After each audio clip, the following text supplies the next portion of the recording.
Right. Good Monday morning to everyone. Happy Daylight Savings Day. Calling. I am here to run this webinar for our two lovely ladies today. Today is all about soap. So soap isn't a dirty word, and they're going to tell you all about that. So I'm going to let them introduce themselves. Thank you so much for being here today. Hopefully, this webinar gives you lots of inside info. Great. Thank you so much, Becky. Good morning, everyone. My name is Trinity Turner, and I am currently the residency manager for Central Washington Family Medicine Residency in Yakima, Washington. And I'm excited to present with you guys today. Hi, I'm Faye DeBard. I'm the GME Program Director at St. Joseph Hospital and Eureka Family Medicine Residency Program. We're having some fun and really hoping to provide some tools to you today on surviving soap. So soap isn't a dirty word. That is our theme throughout this as we get started. All right, so our goal today, our objectives is to increase the understanding of the SOAP process. We know we've got a lot of new coordinators out there, and we've got maybe some coordinators out there that just need that annual refreshment. We're going to identify some pain points of SOAP preparation and develop strategies to overcome them. And then we're going to provide some insights into best practices for managing SOAP. Before we get into that, though, we actually want some interaction and to hear from you guys. So we'd love for you to scan this QR code, and we've got 3 questions for you that we'd love to answer. Have you been through SOAP before? Do you have a SOAP plan in place? And if you have SOAP, what are those pain points? So if you'll take a moment and just scan that, we're going to leave that up for a little bit, and then our next slide will kind of go into those questions and answers, what the results are. I'm really curious on how many of our folks have been through SOAP before.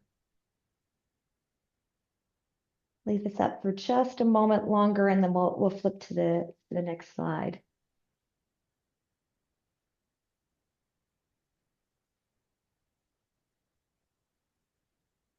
All right, for anybody that's just jumping on, please scan the QR code and answer a few questions for us about SOAP.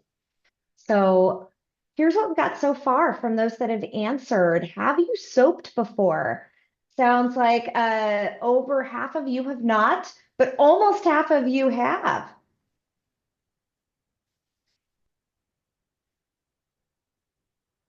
All right. And then our next question here. Do you have a soap plan in place? 86% of you said yes. Hats off. Awesome on that one. My background, I've gone through SOAP twice. My first time, we did not have a SOAP plan. Guess what was put into place every year after that? A SOAP plan. Um, oh, it's really good. Hats off. For those that haven't or don't have a plan, hopefully today will give you some ideas and tips and tricks. For those that have soaked in the past, what has been the biggest pain point? Urgency. Yeah, the panic, the sky is falling moment. Understanding when you interview. That's a good one. That interviewing process. People stress. Yes, managing everybody's stress, the program directors, the APDs, the faculty, even the residents. But my experience has been more the PD and APD and faculty and managing their stress. How about you, Trinity? Oh, yeah, absolutely. I second everything you said. And yeah, especially for newbies, sometimes understanding that it's not another mini match, because I'll admit the first time I heard about it, I was like, what? So, absolutely. All right, we're going to take a second. We're going to kind of take you back. What is the SOAP process? So we jokingly said it's a genuinely clean process. Let's see what that looks like. Okay, soap isn't a dirty word. For opportunities for a non-match representative, this is really for you as a program. If some of your spots didn't fill, this is your opportunity to get them filled during this time. And for the applicants, it's an opportunity if they didn't match to match into a residency program, whether that's with their original goal of going maybe into OB-GYN or ED, or if they were originally trying to go into family medicine.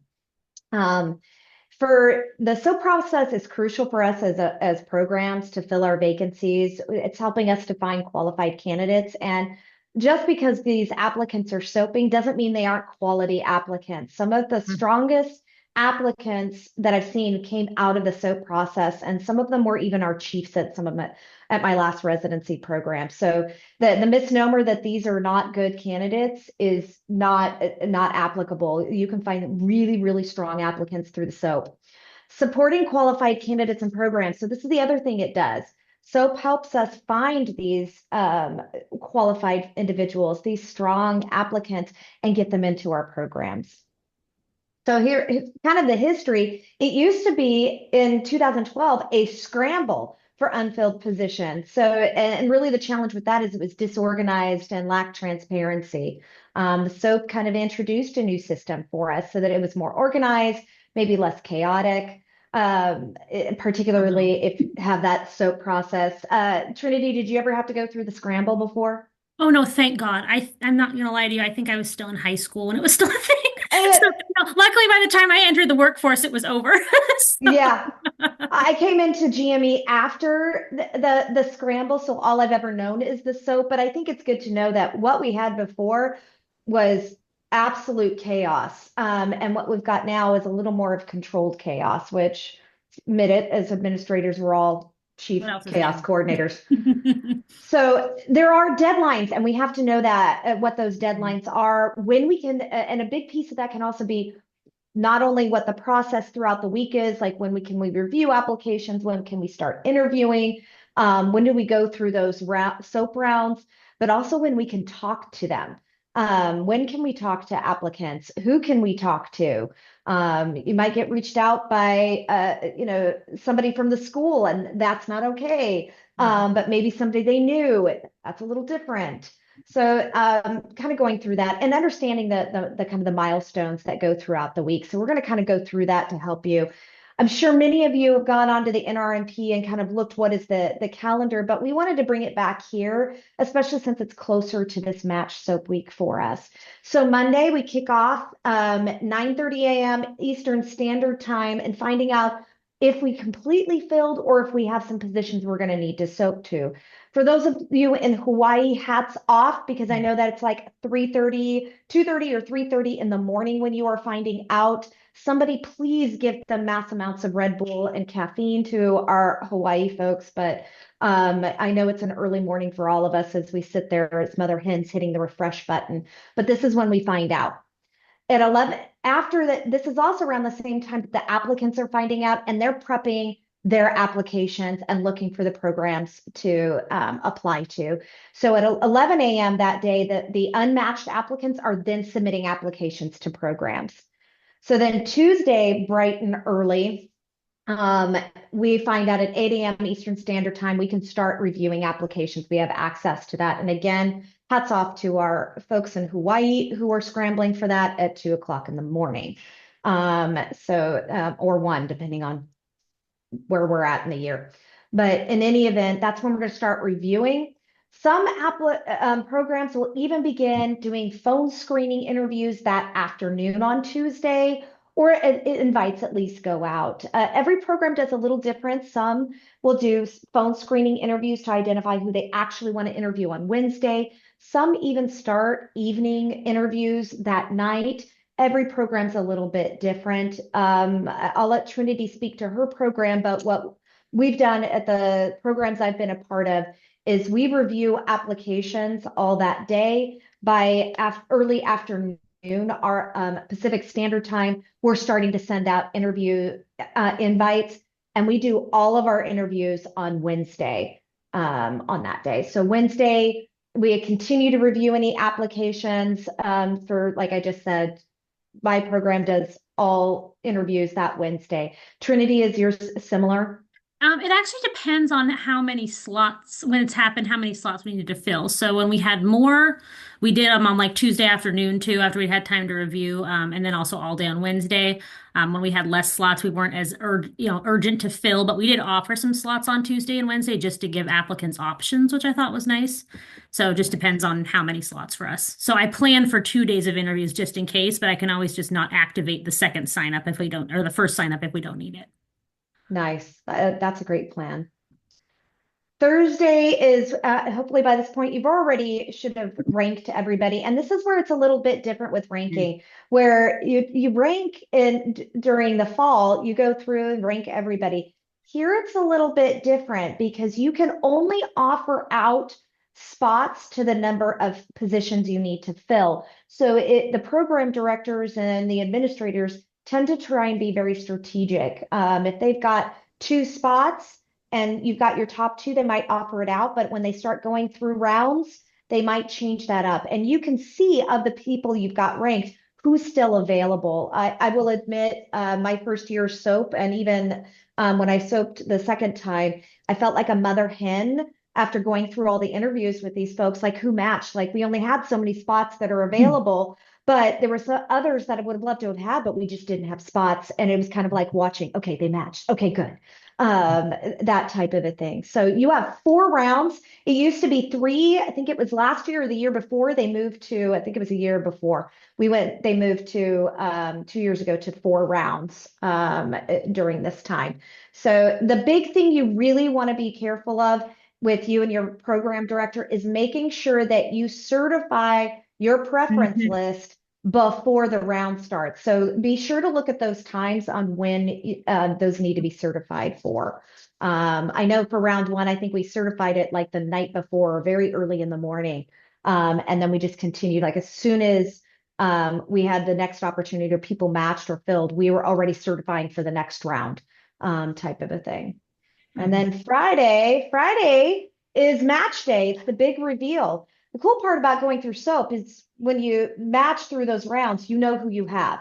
And secretly, we actually find out on Thursday afternoon who we have, but we tell everybody, nope, we don't know till Friday because we can't communicate with any of those folks that we've matched with. It's really an opportunity for the program directors and the administrators to prep for any match day celebration reveals, things like that. I don't know. I'm sure there's programs that have like PowerPoint presentations they put up, or I know one of my programs, we like printed out slides and we had like the big science boards that we'd go and we'd share out, those types of things. But the big one, this is the one, is 12 p.m. Eastern Standard Time. We get our match results. This is where it's actually an advantage to be in the Pacific Standard Time, or maybe Hawaii, you're finding out earlier in the day for those folks. But then that's also when you can start communicating. So no communication, even if you know ahead of time, it can go on with your matched folks until this moment in time. And this is usually when program directors and administrators are sending out that welcome to our residency family. So that big reveal. All right, Missy, I'm going to turn it over to you. What puts us at risk for soaping? It's a big, scary Yes. unknown. Yes. So risk of needing like heavy duty commercial strength soap, as we like to say. We really went too far. We went just far enough with the puns for this presentation. Yeah, so there are some risk factors. So sometimes soaping is just random and that's just the way it worked out that year. I know it says that at the bottom, but there are some things that can give you a pretty good idea of your chances of doing it, which can just help you know ahead of time so that you're not shocked when the time comes. Leadership change is a big one, and this is any kind of leadership change, even if it's planned and okay, like, good leadership change because someone's maybe just moving on to a new adventure and you have someone coming in. That does tend to make applicants a little bit antsy, and so that can put you at risk. We had a planned leadership change this year at my program, even though it was a very good one. Everyone's happy, but I did warn our new program director. I said, you're probably going to be soaping this year, even though you're fantastic. And so I warned him ahead of time when he arrived. Sometimes program culture. This one is obviously kind of vague, but essentially the vibes of the program. So sometimes programs are just going through something. There may be some things, maybe interpersonal issues with residents. And if residents pick up on that, it might make them less likely to go to a program. Oftentimes, to be honest, um, at the end of the day, a lot of applicants are kind of ultimately ranking a program on if they kind of liked the feel of it after they've gone through their sort of logical reasons for why they might like it. And then also real or perceived lack of support from the administration. This can be program or institutional. Once again, none of these are necessarily our individual faults as administrators, even though I know we like to blame ourselves for every little thing that isn't perfect in the program, but just things to be aware of. Sometimes also perceived lack of relationships or partnerships with program staff can put you at higher risk of this. And then being a rural program automatically puts you at a higher likelihood of soaping. I know all of our amazing rural folks on here could probably attest to that. And it was the same when I worked at a rural site as well. Hmm. And another big one, and this is often one that some people actually can fix pretty easily, is if you don't have very many people on your rank list, you're far more likely to soap. And the good rule of thumb is usually like 10 to 12 interviews per slot that you have. So, at our program, at our main site, we match for 9 slots. So we try to have at least 90 to 100 people on our rank list every year for that particular site. And then also, like I said, sometimes it's just random. It's luck of the draw. I know during when was it? 2022, 2023, 2022, in the Whammy network that I'm a part of and Faye used to be a part of, we all realized that we all kept kind of talking about all these great applicants we were all interviewing. And then we realized after Match and Soap happened that a bunch of us soaped because we all interviewed the exact same people. And that was just the luck of the draw that year. And they were all fantastic. And a lot of us had to soap because we were all interviewing the same people. So sometimes it just works out that way. And that's one thing where I think it can be really good to try to make sure that when you are reviewing your applications, that you are um, ensuring that you're looking at all the right people in the sense that like don't get too narrow. Like obviously you have your standards for every program, and that's going to be dependent on what your program requirements are. But just realizing like it's okay sometimes to think outside of the box, because especially if you're in an area with a lot of similar programs, you're gonna have a lot of the same candidates interviewing at each program. So just something to think about. All right, next slide. Preparation and communication. All right, so Trinity and I are going to tag team this. So, what we've talked about and why we had that survey question is, do you have a plan in place? Well, it's critical. I actually learned of some folks before, like if we don't, it's almost like gambling superstition. If we don't talk about it, it won't happen. It won't be put out there in the universe. And I come from a very different perspective. Be prepared for it, and you're less likely to have it happen. Maybe I'm the opposite on that one, but have your soap schedule and process ready to go. This is some of what I know every program probably does this different. We will review this, or I have reviewed it with the program director, even when we're preparing for interview season. Like we're just taking like, okay, the plan is we're just going to take this, we're going to condense it down. Those types of things, and we might do a double check in later in the interview season of like, okay, we're planning for that block. So having that process, what your interview schedule is going to look like, having your thalamus ready to go. Well, maybe not in the fall, but like prepping like this week to get your spots into place for sign up is really good.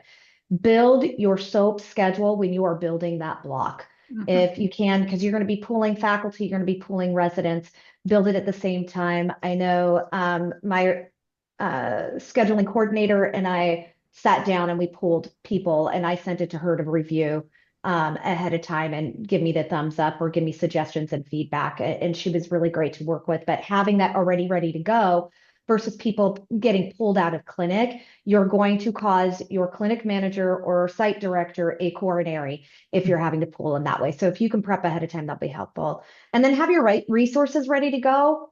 I mean, having it by Mhm. this point, your faculty and your residents, it was so 3 months ago when they were interviewing, maybe less depending on how your interview schedule was. But by this point, when it's been a month, they've already forgotten I mean, they have an idea, but they don't remember. And what does it look like for soap? So have your resources ready to go. And then, Trinity, do you want to add anything to that? Yeah, just do it all ahead of time. I happen to use Sign Up Genius. I haven't delved into the thalamus soap part yet, although I will in the near future. But I already had it all ready to go this year, so I didn't reinvent the wheel. And I just make them all ahead of time, like back in after we finish interviews in January, and just have them so that the day it happens, I can just hit send on the little sign up link when we've actually decided who we're going to interview. So yeah, just do it all ahead of time. It seems like I know sometimes it's hard, especially during interview season, because we're already running around like chickens with our heads cut off. But it's just part of my little checklist now, and it just makes it so much better. Yeah. One of the details I've put into place before in the past and learned this actually from other coordinators is in the morning when you find out whether or not you've matched is doing a huddle then with Hmm. leadership. Maybe it's just to celebrate. Maybe it's okay, we're soaping for 2 spots or 4 spots, whatever it is. You already have that plan in place. And if you need to make adjustments because you're soaping for more than maybe you anticipated, you can make those Hmm. adjustments there. The other thing is then soaping or huddling with everybody that's going to be involved with the soap process. If you've already got your plan into place on who's going to be reviewing applications, who's going to be involved in interviews, pulling them into like a lunchtime huddle so you can review that because again, it's been 2 or 3 months and they need that refresher. And it's a great way to partner with them because like you guys were talking about and what were the things that cause stress? It's that urgency. So if you have that huddle, they tend to the faculty, your PD, your APD, even your residents are gonna like calm down because they've got somebody that's partnered with them that's gonna walk them through this week. That everything's already in place. They just need to show up where they need to show up and how to go through that. And then have a location, whether that's on a Google Drive or on Microsoft Teams, where they can access that stuff. Maybe it's just after that huddle, you email out all the resources, but letting folks know where those resources are at. Trinity, what else should we add to Oh yeah, that piece? one more thing that I realized we didn't put on here too is obviously do this, but this is during your prep time too checklist is have a questionnaire or some sort of interview form ready to go that's soap specific because you honestly don't have time to ask all your regular questions. It doesn't mean you can't have some of them, but we have a separate soap interview assessment that we use. And one of the big ones that actually the first thing we actually ask people is why do you think you didn't match? And to just ask Ooh. them honestly, like, why do you think you didn't match and what made you interested in like applying for our program now? And and then we personally don't worry too much about doing specifically doing like a specific score system during the SOAP. The big thing we need to know for the PD when he makes that final thing is do you want to have them on the preference list or not? And then based on that, then we then make our final preference list from that. So it's really more of a yes, no thing because we just don't have time to scrutinize like we like to during the rest of the year. And then the PD makes the final decision on how he wants that preference list to look based on the feedback from himself and the other interviewers. So that's a big one. That's a good one. We still do our evaluations through that to get that initial kind of preference list, but the questions you're talking about are really good to be able to help navigate that through the rounds in particular. All right, the little details. Do you want to take it away, Trinity? Yes. This is one that I personally would have probably appreciated the first time I went through this. I did pretty good, but I think that's because I secretly thrive best under really stressful situations, but trying not to live my life like that all the time. Especially if people are new to the process. Some people are like ourselves are like kind of old hats at this, and we're just like, oh yeah, we got this, like no big deal. But I know for not everybody feels that way. And so make sure you're taking care of yourself if this happens to you. And I even just need this reminder every year because I get excited and then I forget to do things like eat breakfast or drink any water that day. And it's like, okay, I've only had coffee. I should probably have some other fluids. Right?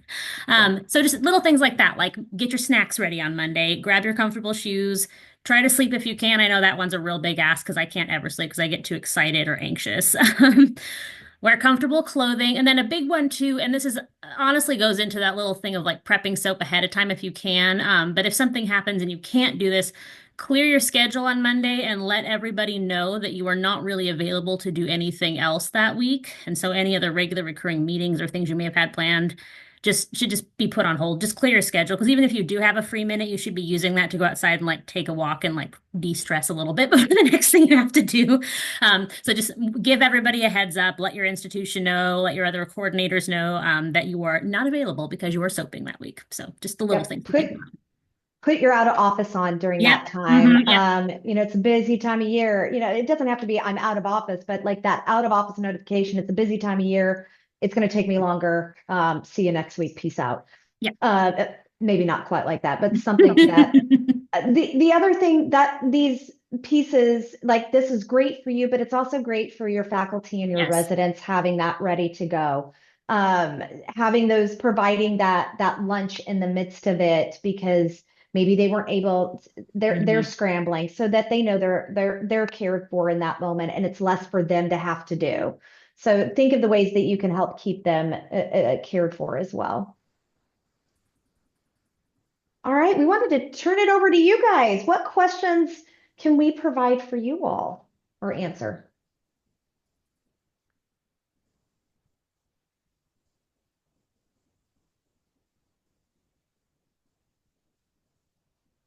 Not seeing any questions in the chat right now. You guys can put them there and I can read them for you if you don't want to like unmute and talk.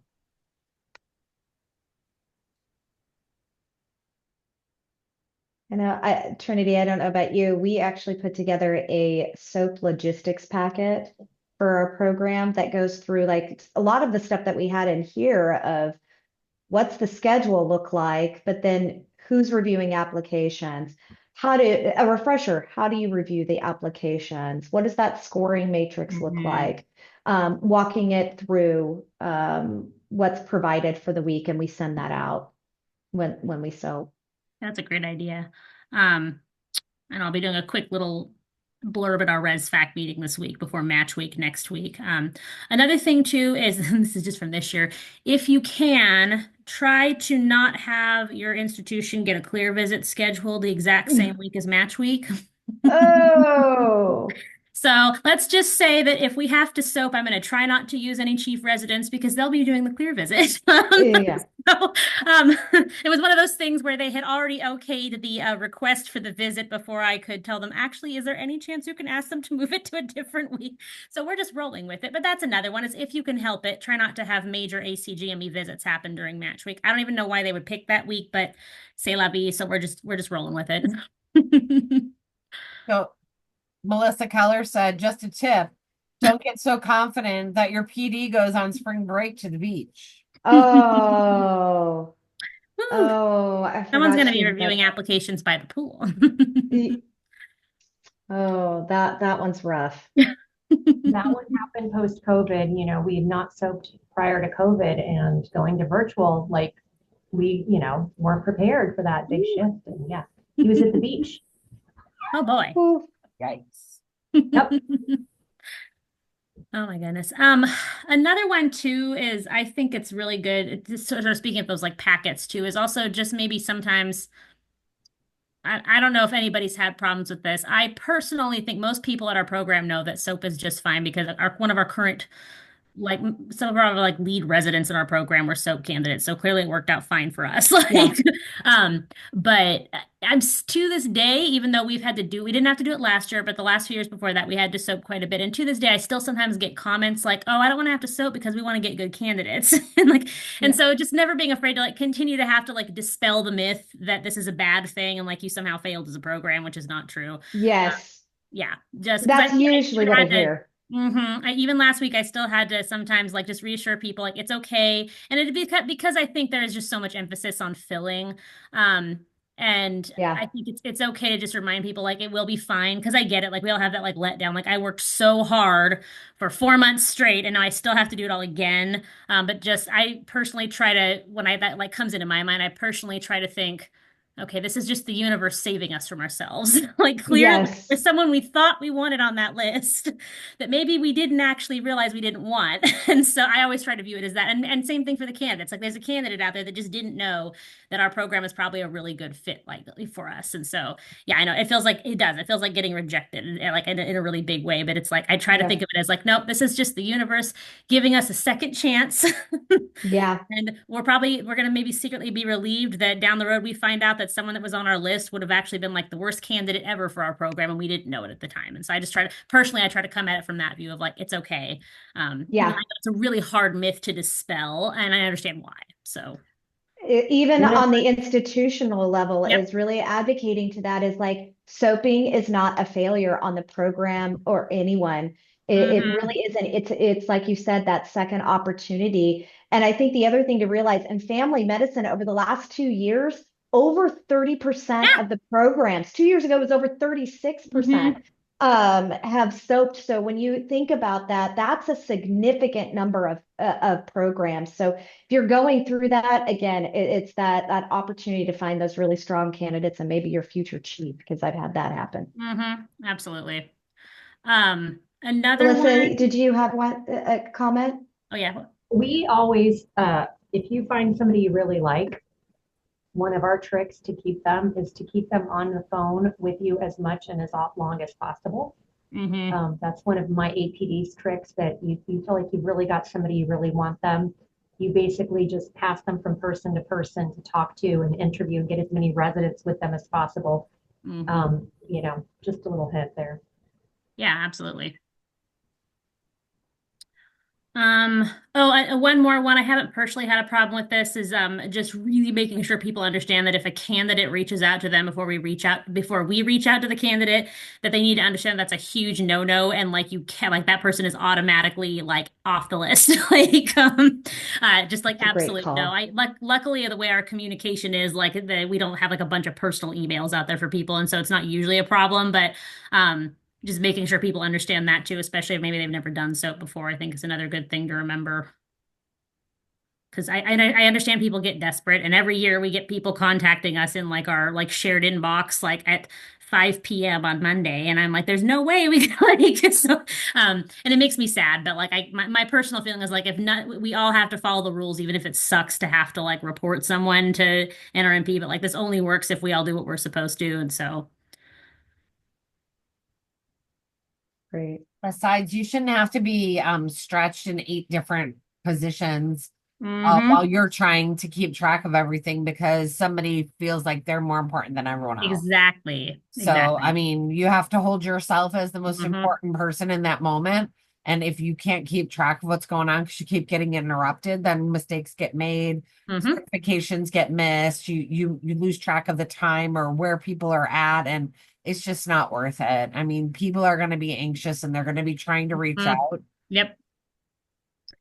I mean, personally, this might sound a little harsh because we don't personally conduct any of our interviews automatically by phone. Like people who are like Yep. reviewing applications totally just, but we don't automatically do it that way. And at least for my personal desk phone, which is like on the internet, fully available for anybody who wants it. I screen all my calls that day. I don't answer Yep. anything cold because I know better. That's another pro Yep. tip for people, especially if you do use your office phone a lot. Like just that week, just don't do it. Like if people are internal, they need to get a hold of you. They have other ways of doing it. And just listen to your voicemails because you will get a lot of unsolicited calls from a lot of random people if you're soaping, like people who you didn't even know existed. And it happened to us too. And I was like, I don't even know who this. Oh my goodness. Oh my goodness. Ooh, Melissa, you could write a whole crazy Yeah. like The stranger than stories I fiction have about book. soaking over the years. I mean, because I'm old school, I did the scramble where you'd walk in the morning during scramble and you would literally have rolled up fax. Y'all remember faxes? Rolled up faxes all over your floor. It looked like Christmas Oof, where it had snowed from all the Ooh. faxes that had come in wow. overnight. We had to unplug phones because it just rang constantly. Yeah, Oof. Yes.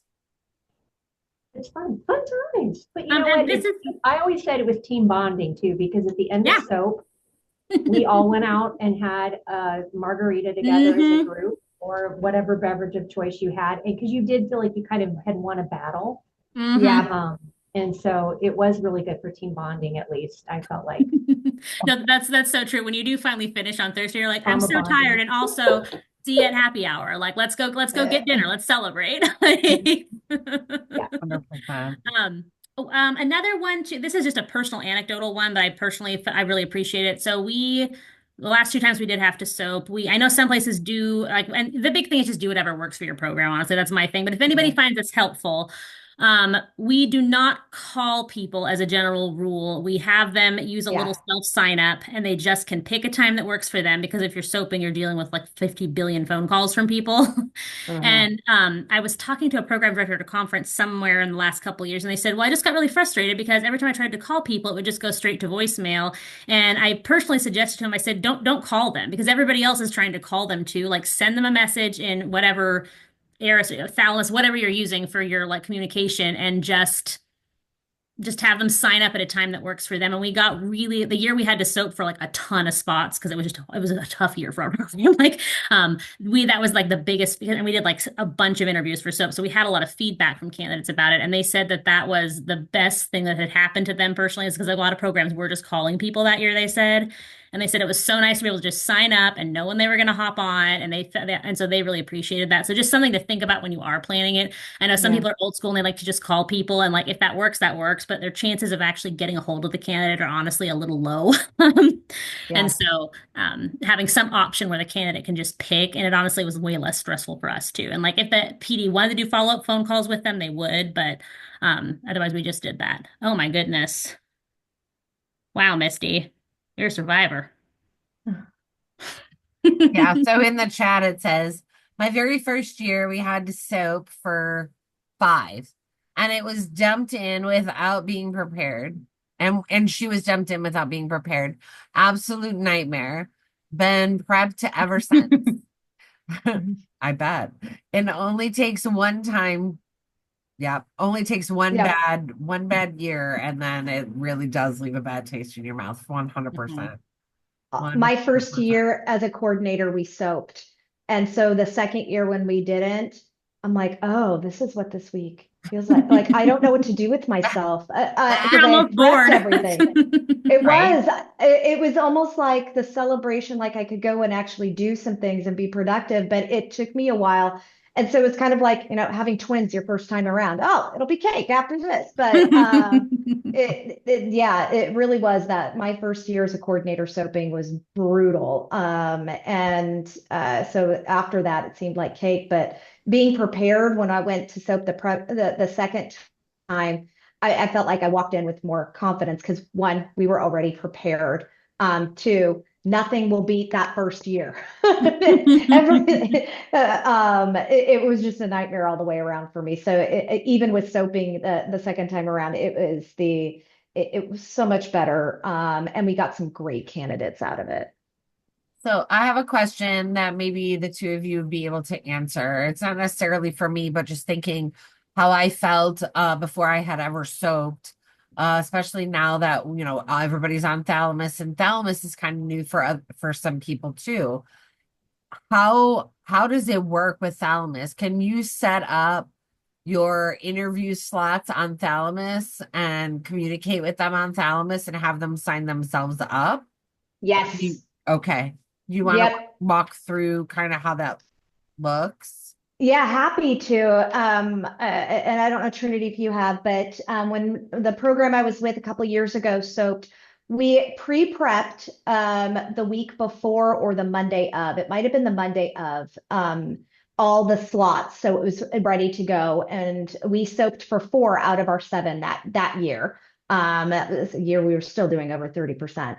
And you're able to get that all set up. You can get your emails set up. So I had specific ones for soap that were similar to the ones we did in during recruitment season, but they were specific for soaping with the program. They could sign themselves up. And the advantage of that from the applicant side is with all Mhm. the programs moving to Thalamus, they see their entire schedule for them and can sign up according to that. And so that they can track their schedule better. And let's face it, our providers, our residents are really, really great, but doing things like in Outlook, they triage patients great. We are the ones that triage things like Outlook and administrative tasks really well. So if it's something that can ease their way, Thalamus really helps that with them because they're scrambling too to get everything locked into place. So that really, really helped. And then we were able to use templates to drop in the interview schedule. So we just did a condensed version of what our interview schedule was and just condensed it down in time. So maybe instead of 20-minute slots, it's 15-minute slots so we could fit more in the day. And we split like between 2 teams that were interviewing at the same time.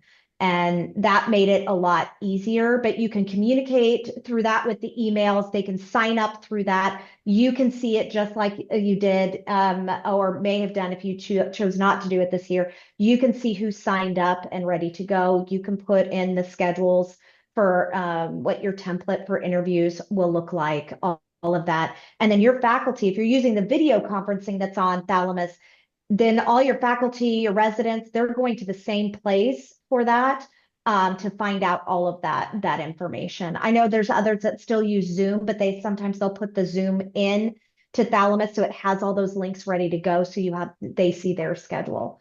So it's really the same thing we did in the fall during our main recruitment season. We do the same thing and same resources. We just tweak the email so it's specific to SOAP for them.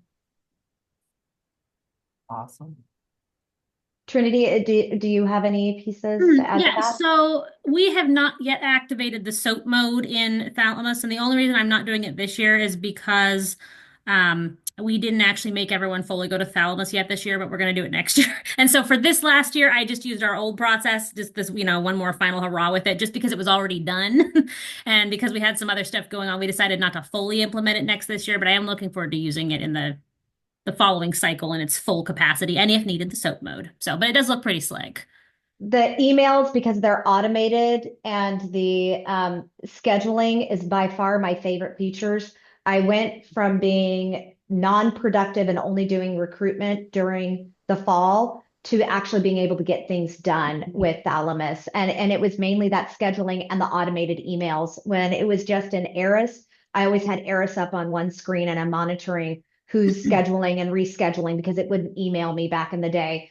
You can set that up and you can actually set Thalamus up to let you know what changes have been made.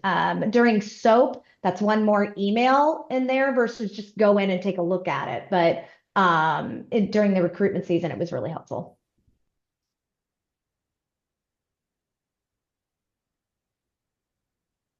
Well, if we Any don't other have any, questions? Oh, sorry, Faye. no, go, Trinity. Any other questions, anyone? Comments, stuff Faye and I can learn from you. I'm always up for getting other people's tips too. Yeah. It's because we've done it doesn't mean we don't still have room to like tweak something. Mm-hmm.